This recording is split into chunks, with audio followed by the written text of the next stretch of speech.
RemanX here, and I'm going to answer kind of a burning question that people have kind of asked me about, like what characters I think should be identifiable to build up for Dark Dimension 5. And I put a lot of thought into these characters, and we're going to kind of highlight them in order to kind of talk about, you know, what characters you may want to bring.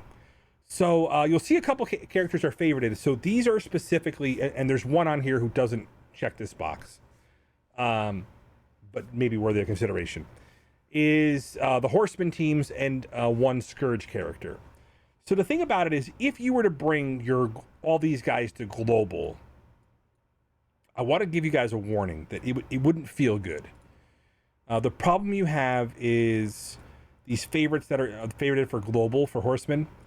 You know, specifically Gambit, Agatha, Wong, Hulk, and Scarlet Witch. They wouldn't necessarily be able to control enough of the match to help out. So the other thing you want to consider is raid characters as well. So Agatha, Wong, Gambit, Hulk, and Scarlet Witch would be the characters. The drawback with that is that global has been kind of designed to work best if you have Doctor Doom and somebody like Captain Sam.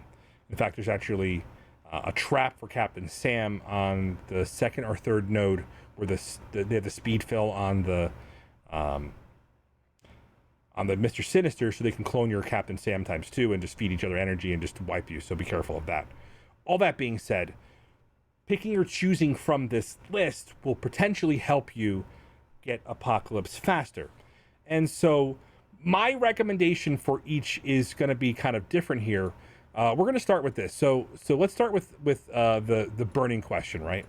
And this is barring some additional characters that very well could be city characters coming forward.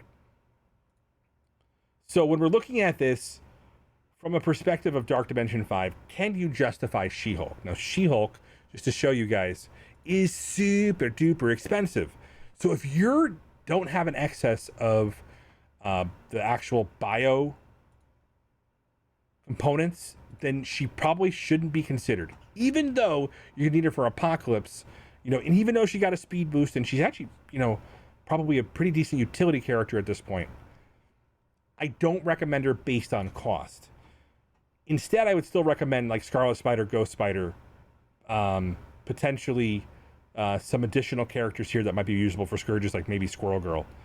But if you, and that's the thing is, for the cost of her, you can bring 2 of the spiders. Same thing with Squirrel Girl.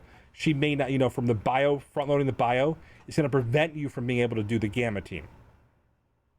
So that's why our DD5 planner is available. I'm going to link that again in the comments here so you guys can take a look at that. But Bacon keeps it updated for the characters coming into the game.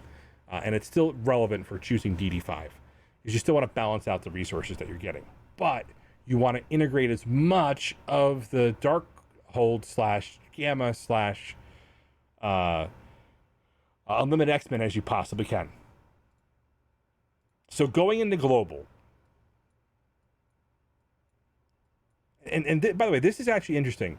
Because from projections aside, if you can take enough of the Horseman team to Dark Dimension 5 and justify them at G16, you're going to be ahead of the game when it comes to the gear portion of getting the characters ready. The Blue ISO 4 is a whole nother story, and that's something we're going to be building when we do some content with the Crucible recommendations going forward. All right, so let's talk a little bit about this. So Gambit is a superstar. Now the problem with that is even at low stars, he performs very well, but he is probably a little squishier than some people would like. However, I heard very, very good things about folks that went through there with 2 or 3 stars on them /reds. So my own testing will come up, but again, it'll be skewed by the fact that he's a 6 red, 6-star character. Hulk is interesting. The fact that he will partner up with some characters in there, make him so if you're going to take him to G16, we're going to test him out. Not a bad cost overall, and we'll check off one of those boxes for Horseman characters. So the characters like Wong or Hulk is probably what I'd recommend, because you don't want to take too much Mystic. I love Agatha. And the reason why I think Agatha is great is because there's kind of a trick to playing her. We're going to talk about that right now, and it's probably going to do some team review and character reviews and go in depth about some of the nuances and how to use these characters and talk about positioning and all the fun stuff that goes along with understanding these kits at a high level.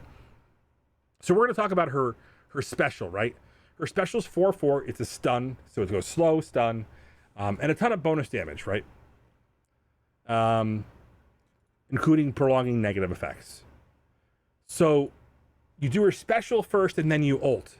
But specifically in something like Dark Dimension, you can wait until there's additional mystic enemies. And the reason why you do that is because depending on the number of mystic enemies, you're going to get energy back up to 6 to make it so that you can rotate through these abilities. This is a massive heal. Okay? It's a massive barrier for herself. And it's a bunch of control for some of the specific Hero Mystic Blaster. So things like Thor can be controlled, and Hero Mystic controllers. So additional characters like Scarlet Witch, etc., can be controlled with just this ability. So it's very, very powerful, and using it correctly is going to be the key. So I do recommend her for Dark Dimension 5. You know, and even at low stars, she's still pretty significant because you're gonna need her.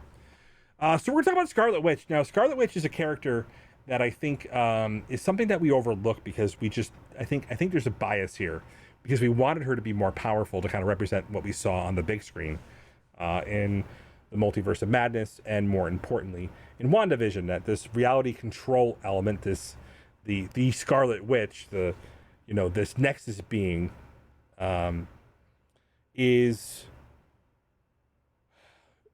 should have felt more powerful. But in reality, her kit allows her to warp reality, and with her special name that way, the amount of health that she can draw in, especially with high health characters like Doom, she can enable Doom to get more energy really, really quickly. Because of the fact that she's going to top him up above the halfway point very often, so that if he does get targeted, he's going to generate a lot more health. So she has a hidden synergy with Doom in that regard. Characters that can rebalance health with characters with high health pools like that are really cool, especially because Doom will get that speed up and get that energy gain as he's taking damage. So very, very interesting synergy there. And more importantly, the application of debuffs that she has is pretty much second to none. So pretty interesting in the fact that, everything she does is about adding those debuffs. High consideration, relatively expensive character. You're going to need to do her anyway to get Apocalypse, right? So, there's a couple of legendaries in here. We're gonna revisit these when we go to legendary. Now, the real easy thing about this is right now for me is Cosmic, right? And so for me, there's only one character that stands out, right? And it's literally Doctor Strange, Heartless. And the reason why I say that he's the only character that matters and bring him up if, there's really, unless you're stuck on Mystic Gear, because you kind of want to take Icarus and Cersei if you can, just to blow through it, especially if you've got the resources ready to go for Legendary. They're super, super powerful, and then you add Kestrel for the final piece, and then you can pretty much, you could choose any fifth character, and you'll still have a relative easy time getting through it. And so the reason why I say that is you kind of do it anyway. He's a decent character. He does have some synergy with them. He'll be able to flip with his basic flip characters with defense up and defense down. Don't sleep on that. It's actually a big deal. He does have the ability to transform after he uses his ult and get some health back on turn. So not a bad character at all. Fun character to play, but he isn't going to solo the Dark Dimension 5 for you the way that the Eternals do. Real easy to focus on him. But again, one of the things, when we're talking about these characters is you kind of want to make sure you have either all of your resources ready to equip them and go through it in one fell swoop so you can get your legendary equipped relatively quickly. So if you're equipping characters right now for City, the problem with that is there may be more City characters added. Same thing with Global, Cosmic, and even Legendary. So if you wait for, the Red Hulk, which is projected to be next patch, you'll have a much better time with the legendary, and more importantly, have significant characters built up that are designed to basically be, the future of this game. So when it comes down to legendary, there's a couple of big standouts. Obviously, Morgan Le Fay and Rogue are hands down, especially now with the saga where you can empower Rogue. I have a feeling this dynamic duo can almost two-shot, or could almost two-woman the entire legendary notes. We'll play around with that later on. Omega Red, I think, is still probably the third best legendary in the game, maybe even the second, compared, with everything that he does. So the question remains, well, who else? Jubilee is not gone. I'm doing difficulty 3.4 in the raids, and Axemen are still a significant team. Whether you split them up or you utilize them as a whole, Jubilee is a big portion of that function. The problem is you're taking so many mutants. So you could see that it's kind of, coming into view. And the reason why he's potentially on that list is because of the new Bionic Avenger team that's in the game. So knowing that he can extend those buffs, including things like trauma, he can extend trauma. That he actually has additional utility. Even though he's more expensive than Doc Ock, he has more utility. But I will strongly consider Shuri, because I think there's a team out there for her. She's doing a lot in the global nodes and / Wakanda nodes in the gamma raids. But I think it's worthy of your consideration if you can build it into your structure to make sure you're not taking too many tech resources away. But obviously horseman teams come first, so it'd be Morgan Le Fay, Rogue, Omega Red. Then you got to revisit whether or not you can get enough for Jubilee, because maybe you took Gambit. But as far as mutants go, this should probably put you at a very interesting number that is controllable. So those are my recommendations, guys. I think especially if you haven't beaten Dark Dimension 5 yet, Dormammu is going to help. At 3.4, my Darkhold team, again, and I have a 1.2 million-ish Darkhold team, or Dormhold team, will easily sim the Mystic nodes. And the thing about that is that means I don't have to put much into the new Warriors and Deathpool right now, because, for the long term, this is going to be my arena / raid team / horseman team, and I'll be ready for Apocalypse without too much difficulty. So that's why I want you to consider maybe pushing for Dormammu, is the impact that he has in all the different game modes, specifically Crucible. I think if you're losing in Crucible and you're stuck in that platinum rut where you're not progressing, it comes down to who has a Dormammu, I found. So stay tuned. We're going to build in some recommendations. I think it's well worth it, and I think you're actually no reason to panic if you haven't beaten Dark Dimension 5 yet. There's 14,000 people who have.